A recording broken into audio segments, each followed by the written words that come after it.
오늘 우리에게 주시는 하나님의 말씀 고린도후서 5장 11절에서 21절까지 말씀입니다. 어제 말씀에 바울은요, 그리스도인의 죽음에 대해서 그리고 죽음 이후와 그다음에 예수님의 재림에 대해서 얘기를 하면서 더 좋은 것이 예비되어 있다. 그리고 그 생명이 지금 우리가 살아있는 동안에도 덧입혀졌으니까 우리는 이 땅에 사는 동안 고난이 있을지라도 주를 기쁘시게 하는 삶을 살자. 이렇게 우리에게 권면했단 말이죠. 이렇게 권면하는 그 이유와 근거에 대해서 얘기하는데 자기가 화목의 직분을 받았기 때문이다. 이렇게 말씀하고 있습니다.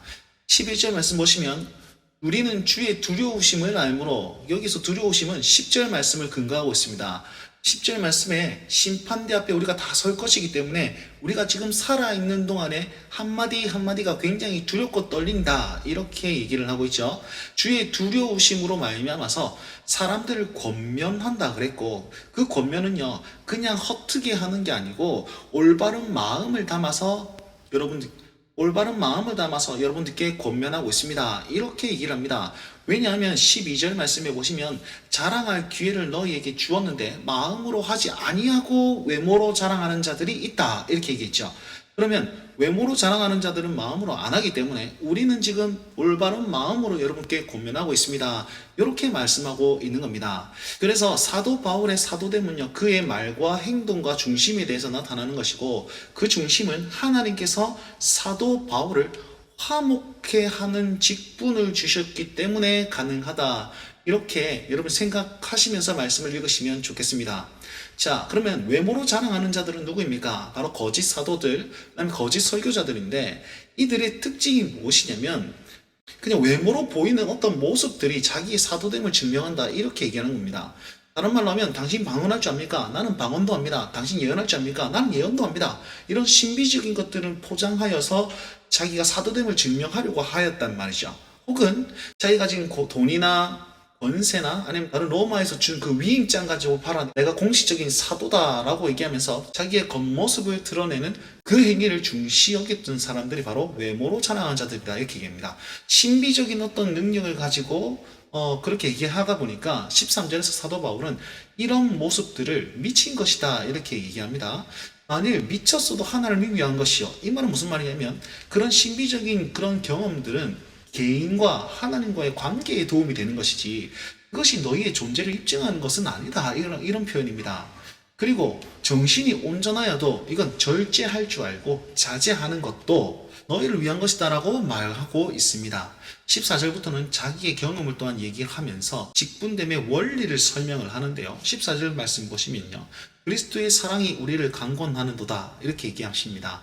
강권이란 뜻은 뭐냐면 두렵게 하는 것, 권위로 말미암아서 강하게 당기는 것, 이런 것들을 의미하고 있죠. 다른 말로 하면 두렵게 만드는 것이 그 포함되어 있는 단어입니다. 그러면 그리스도의 사랑이 우리를 두렵게 하였다 라고 말하면 사랑과 두려움은 굉장히 이질적인 단어 아니겠습니까?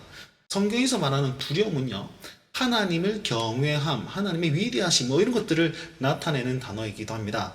그러면 사랑이라는 것은 뭡니까? 사랑이라는 것은 희생적 보살핌을 의미하고 있습니다. 그럼 무슨 말입니까? 그리스도의 그 희생적인 보살핌으로 말미암아서 하나님을 경외하고 하나님을 섬길 수 있는 자리로 이끌어온다, 이런 뜻이 14절이죠. 바울이 그걸 언제 경험했습니까? 바로 다메섹 도상에서 예수 그리스도를 만나는 그 체험으로 말미암아 하나님의 강권적인 사랑을 경험했다는 것입니다. 그걸 얘기를 하면서 이걸 설명하기 시작하는데, 한 사람이 모든 사람을 위해서 죽은 것은 모든 사람이 죽어있기 때문에 이 한 사람이 필요했다, 이렇게 말하고 있습니다. 자, 그렇다면 이 사람들은 지금 죽었습니까? 그럼 예수님을 안 믿는 불신자들이 지금 죽어 있습니까? 숨쉬고 살아있지 않습니까? 근데 바울은 그걸 죽은 것이라 얘기합니다. 사도 바울이 죽었다라는 것은 무엇이냐면 하나님을 위해서 사는 인생이 아니라 자기를 위해서 사는 인생 그 자체를 가지고 죽은 것이다 라고 정의하고 있습니다. 그가 모든 사람을 대신하여 죽으심은 살아있는 자들로 하여금 다시는 그들 자신을 위해서 살지 않고, 자, 죽은 존재가 자신을 위해서 사는 거였죠. 그래서 죽었다가 살아나신 이를 위해서 살게 하는 것이 바로 생명을 주는 것이다, 그렇게 설명하고 있습니다. 그러면 자신을 위해서 살지 않고 그리스도를 위해서 사는 인생은 어떤 인생입니까? 16절 말씀에 이제부터는 뭐뭐 하지 아니한다, 이런 표현을 2번 사용하고 있는데요. 육신을 따라 알지 아니하는 그 인생이 바로 주를 위해서 사는 인생이다, 이렇게 얘기합니다. 사도 바울의 고백이 이렇습니다. 과거에는 나랑 그다음에 지금 거짓 사도들이랑 다 동일하게 율법으로 말미암아서 그리스도를 알았을 뿐이다. 근데 나는 지금 그렇게 하지 않는다. 이렇게 표현하고 있죠. 비록 우리가 그리스도도 육신을 따라 알았으나, 그러면 왜 지금은 안 그럽니까? 이전 것은 지나가고 내가 새 언약으로 말미암아서 이제는 새로운 피조물이 되었기 때문에 율법으로 그리스도를 알지 않는다. 이렇게 말씀하고 있죠. 이런 모든 상황들을 18절에 이렇게 고백합니다. 모든 것이 하나님께로 왔으며, 주도권이 누구한테 있다는 겁니까? 하나님께로 있습니다. 19절에도 하나님께서 그리스도 안에 계시사 이렇게 얘기하면서 하나님께서 주도적으로 행하고 있는데, 뭘 주도적으로 행했냐면 모든 것이 하나님이 주도권 아래 있다 이렇게 고백합니다. 모든 것은 무엇입니까? 사도 바울에게 예수님이 죽으시고 부활하시고, 또한 그를 만나시고 강권적으로 역사하시고, 또한 그를 부르시고 그가 고난 가운데서도 주를 포기하지 않고 그 길을 걸어갔던 그 모든 것, 다른 말로 하면 바울의 인생을 말하는 겁니다.